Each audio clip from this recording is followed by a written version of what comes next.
Hello everyone. As I get this presentation started, there we go.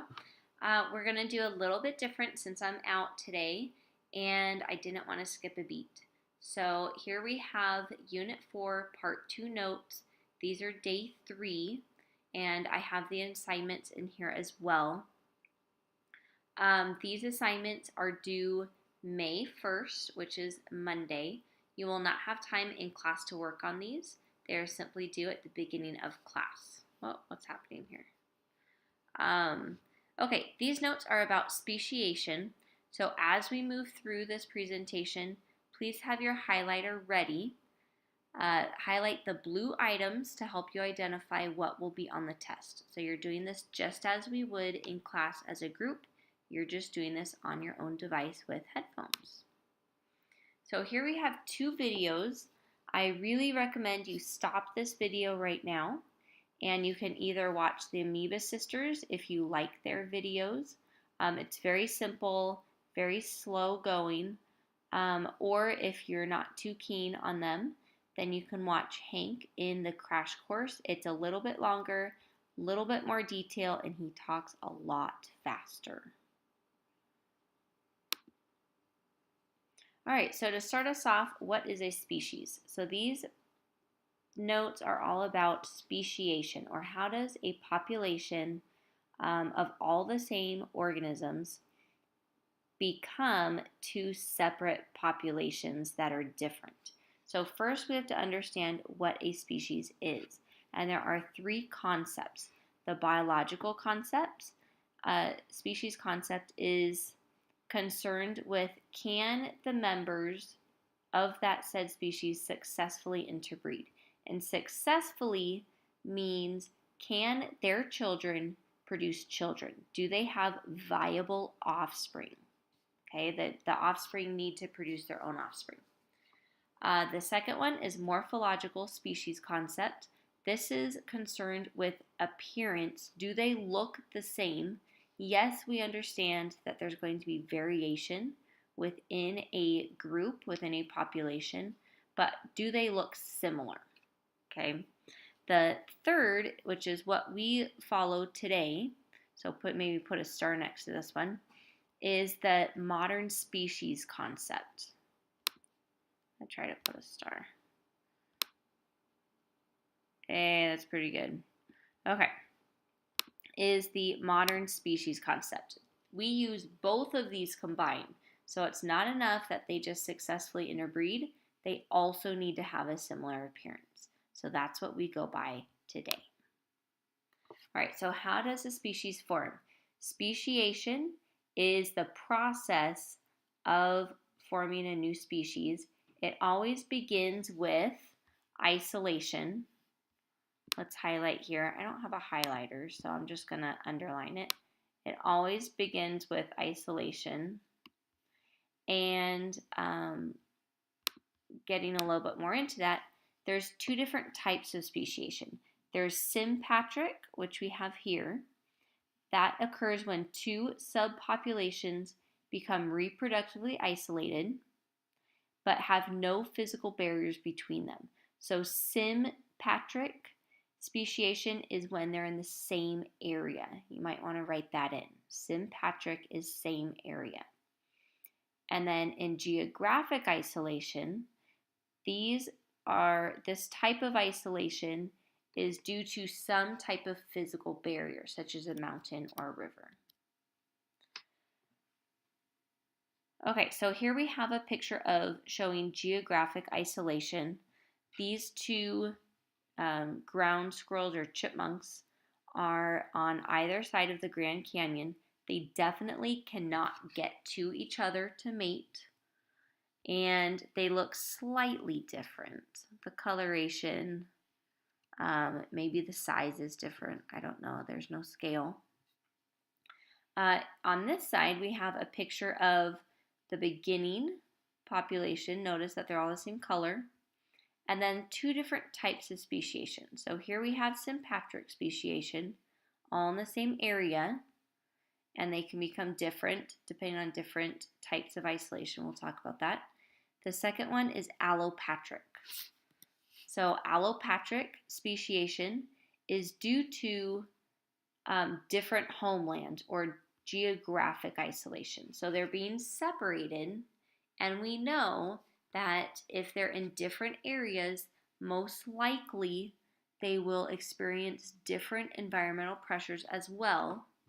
If they cannot get to each other, gene flow stops between them. And so they're going to grow more and more different. Look at how they started out. Over time, they're getting more and more different. So they look different and they can't get to each other to mate. Or if they even do live in the same area, they're not going to mate because he's like, dude, you don't look like me at all. I'm not going to pick you as a partner. That kind of thing. Okay, how does a species form?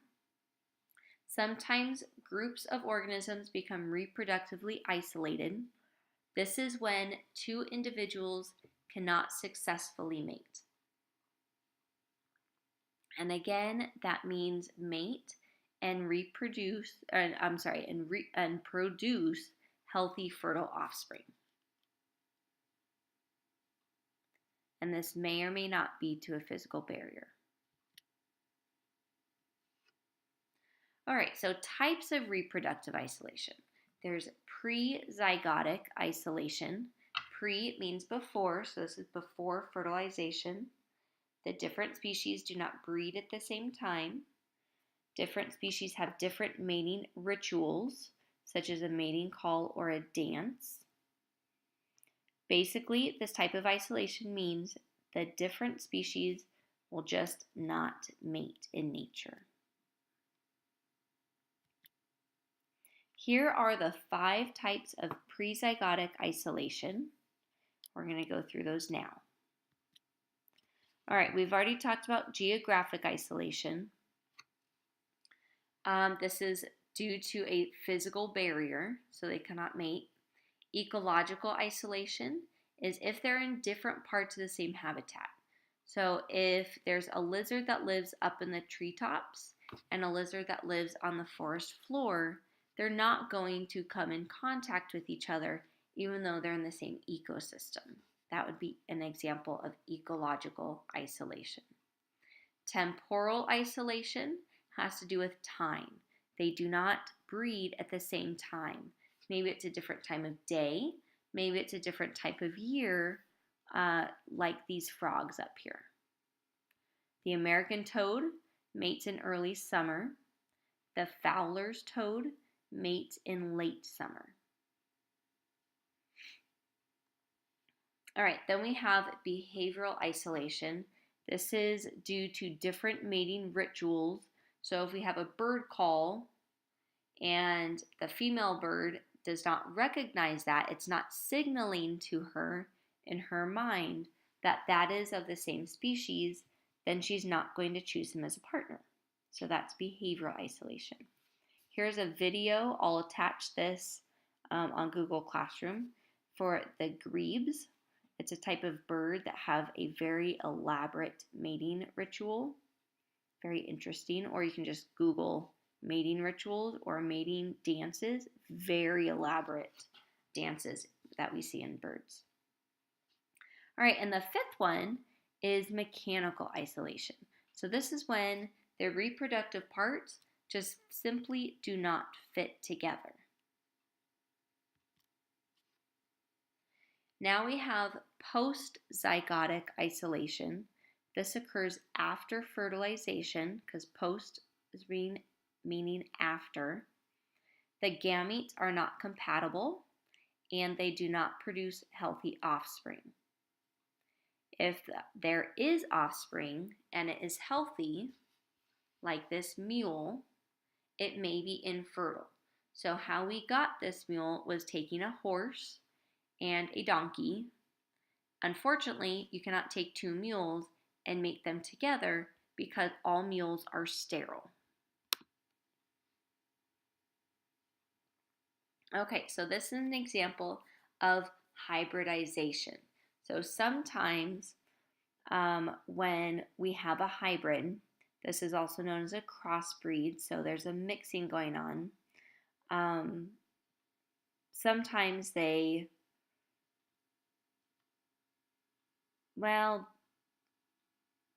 shoot, I can't think of any that hybrids that are viable.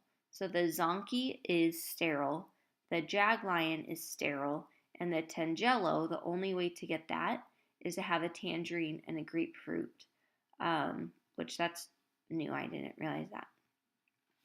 But usually hybrids are sterile, um, which is interesting that this says the result of a new species. We'll have to check into that. Possibly a subspecies. Okay, and then the rate of speciation, we have gradualism, which occurs much more slowly and consistently as compared to punctuated equilibrium.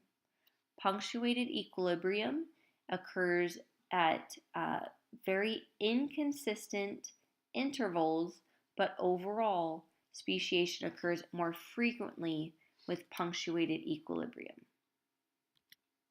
So here we have the two models. You can see the gradualism starting with the ancestor. There's slow, steady change over time. And then as a result, we have the two different species. With punctuated equilibrium, you can see the ancestor here. And then it's like all of a sudden, we see a new species arise. So here we have transition species. Here we don't see that as much. Okay, so for your assignments for this part, you are going to complete your notes review in that pink packet, numbers 12 and 13. I will stamp these on Monday and we will review them. Have a great weekend.